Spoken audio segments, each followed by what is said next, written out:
Hello lads, how's it going? Hope you're all good. How's everyone? Everyone fine. Today we're doing our predictions for UFC 273. Volkanovski, Korean Zombie, Aljo, Petr Yan, Hamza, Gilbert Burns, all on this card. It's an underrated card, this one. Maybe the most stacked. Would it be the most stacked card we've had all year? Nah, probably not. But yeah, I've got some notes here, so it's now a prediction plus breakdown. See, look at me go. Anyway, let's start. They've changed the bout order, right, since I did this research. So, yeah, we've now got. The first fight originally was these two, Rodriguez and Hanson. Hanson actually fought her last fight against Jazz Davisius at flyweight after losing the first 2 rounds from trying to take her down and all that. She got outstrength from pretty much fighting at a new weight class. I mean, this one's at strawweight. But yeah, she actually won the 3rd round of that fight with her striking. So, but she did lose that fight by unanimous decision. She's a slight underdog in this one against Piera Rodriguez, who is the favourite in this fight, making her official UFC debut after winning a contract in the Contender Series last year. Wow. And then the next fight I've got a bit of research on is this one. But I think I've got someone Fluffy Hernandez. This is a mess. Thanks UFC.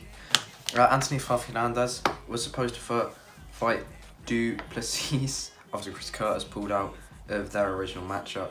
But Kelvin Gastelum needed an opponent. So Du Plessis got matched up with Gastelum, and they got Hernandez's new opponent, Josh Fremd, who was 9-2, making his UFC debut. But as you can see, Gastelum and Du Plessis is not on this card. How do you say it? Du Plessis? He might be fighting next week against Andre Muniz. Who knows? Because Rival pulled out. But yeah, have I got any on Olenek? Because I know he had an opponent change. I don't think I do, sadly. But yeah, it's his 76th or something like that professional fight, or 77th. Fighting Jared Vandera on short notice. He last fought in Texas against Andrei Arlovsky, losing by unanimous decision. But yeah, again, this one's just striker versus wrestler matchup, and we'll see what happens. We'll see what happens next.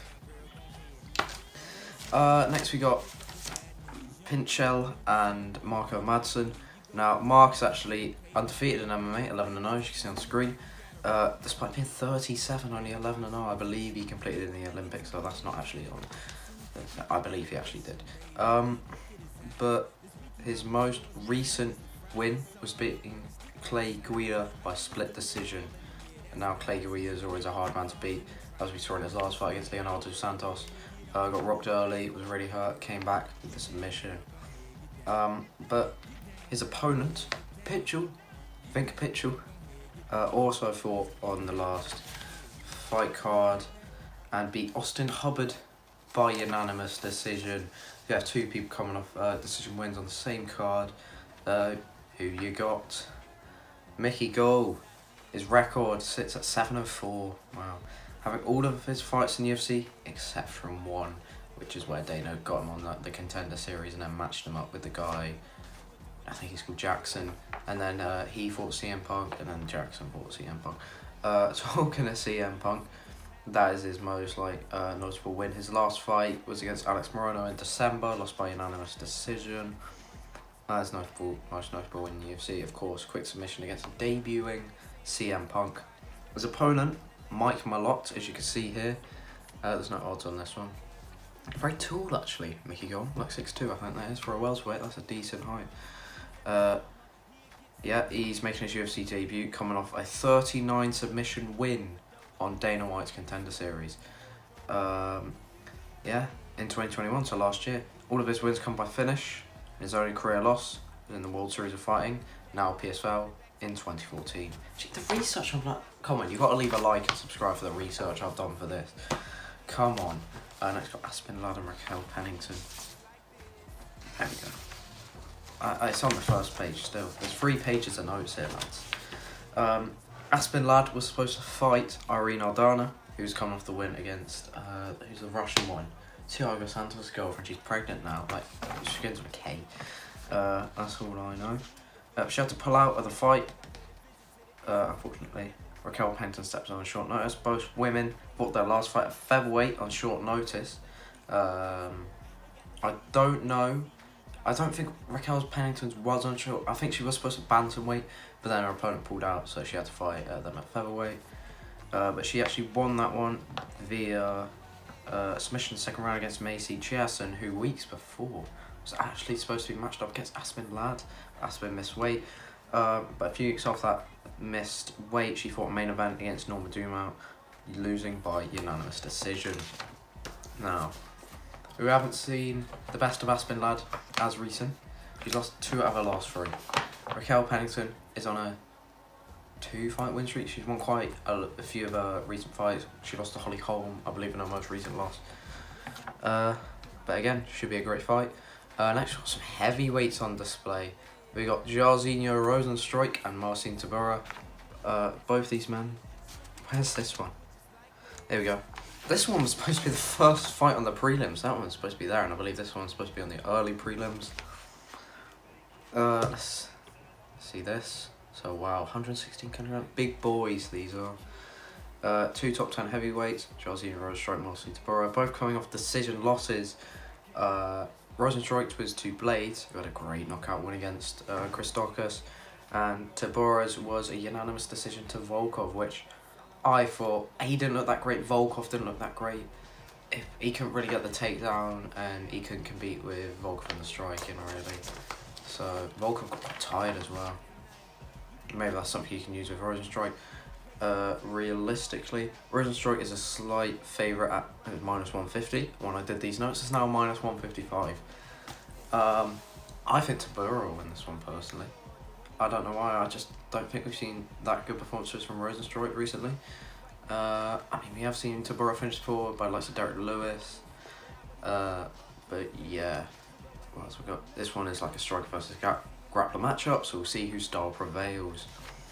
You got Ian Gary. Jeez, the amount of hype they're putting into Ian Gary. You got 2 top 10 heavyweights, which is like the premier division of fighting, and you got Ian Gary, who's having his 2nd UFC fight. His last fight was at 268, UFC 268 in New York, so he's fighting on back-to-back numbered cards. The amount of stock UFC are putting into him is insane. I mean, he didn't look that great in that fight, I'm going to be honest, but against Jordan Williams, where he won by knockout at the end of the first round. Before the knockout blow landed, Ian was actually losing the round. It wasn't looking too impressive, but the TKO changed that all. He's undefeated at 8-0. 6 of those wins come by finish. I believe it was 5 knockouts, 1 submission. But his opponent, Darian Weeks, is 5-1. Unlike Ian Gary, like Ian Gary, has only had 1 fight, which he lost to Brian Barberina by unanimous decision. But as you can see, almost 8 significant strikes landed per minute. I don't believe I remember the fight. It must have been a great one. If he landed 8 significant strikes a minute and still lost, he must have been impressive. But yeah, losing to Brian Barberina ain't bad after his performance against Matt Brown, which was an amazing fight. All of his wins come by finish, 3 KOs/GKOs and 2 submissions. That's been Ladd's notes under that, because they've changed the bout order on to the main card. I assume one of these fights will get put onto the main card. A lot of people are predicting Gary because of the hype. Some people are saying Rozenstruik. I think Olenek and Latifi was supposed to be on the main card, but I got Mackenzie Dern and Tisha Torres. Tisha the Tiny Tornado Torres, I believe she's called. I was just actually watching a podcast clip with Joe Rogan about her big weight miss. I believe it was at UFC 224. But this is Mackenzie Dunn's night fight in the UFC. Let's see the details. Whoa, Mackenzie Dunn's the favourite now.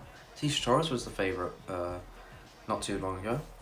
But Mackenzie Dunn still got a lot of hype, even though her last fight against Marina Rodriguez.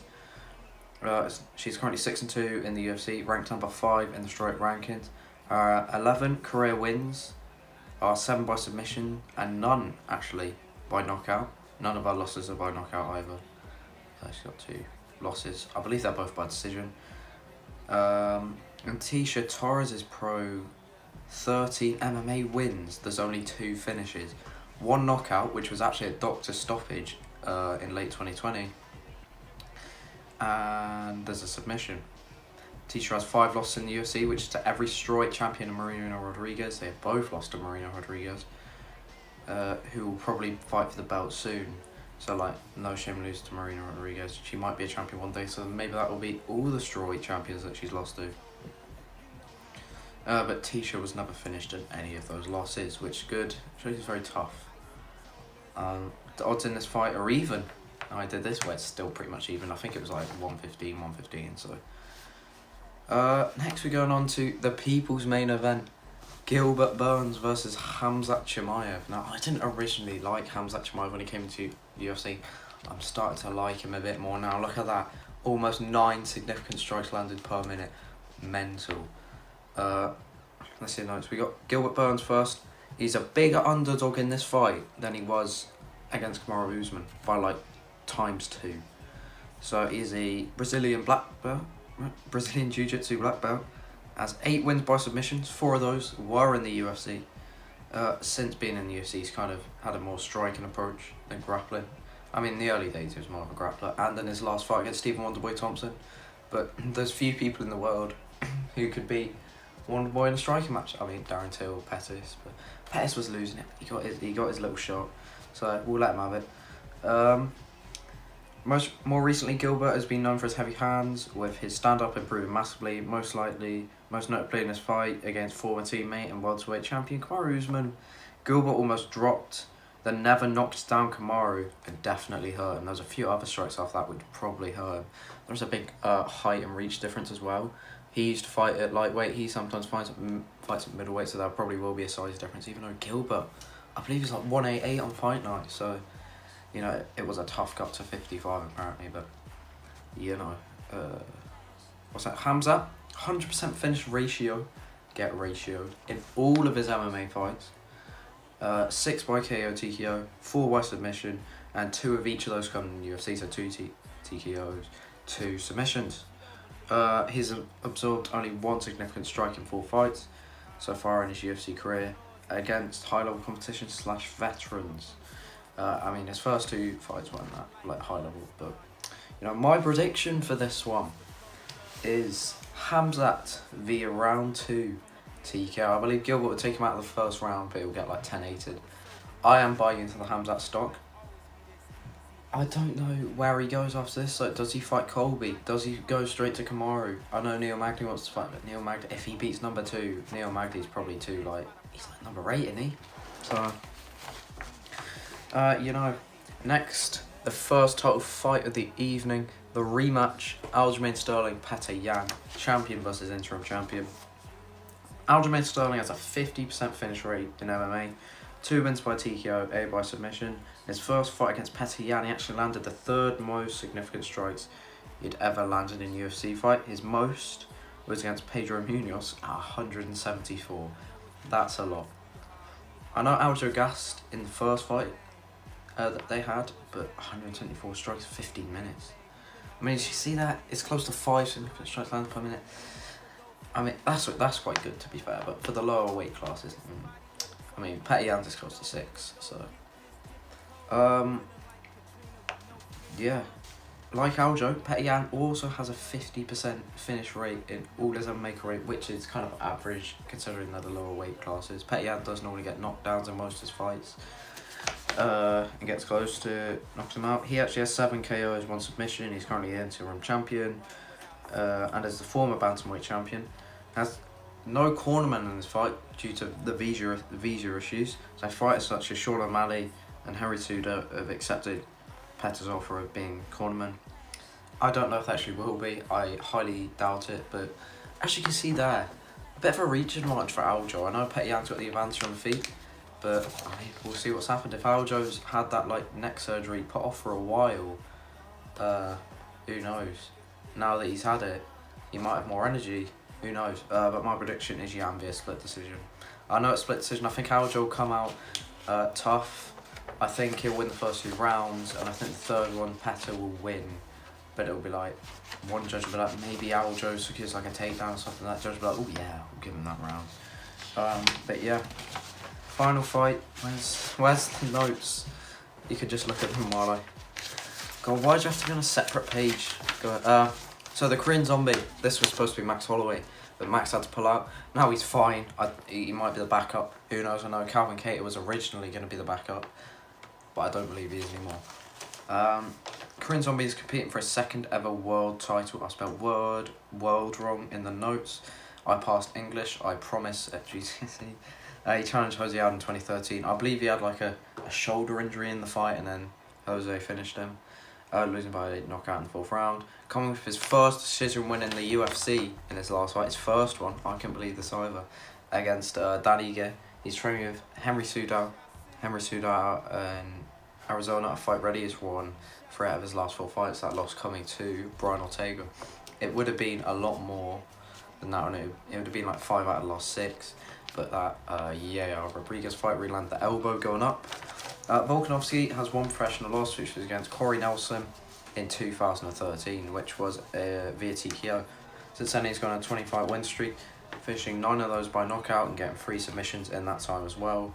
This will be Volkanovski's 3rd title defense, and if he gets the win, this will be his 3rd title defense, and if he gets the win after gaining the belt after beating Max Holloway in December 19, Volkanovski is a -750 favourite. He's now a -700 favourite, and the Korean Zombie is a -525. He's now a -500 underdog. My prediction is Volk via 4th round doctor stoppage. Very specific, you know. But yeah, lads. I hope you've enjoyed this full breakdown and prediction. Hopefully the paper, like me just constantly looking down and reading it, wasn't a lot. I did a lot of writing, as you can see. A lot of writing.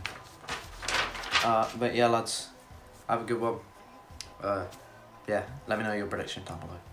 See you.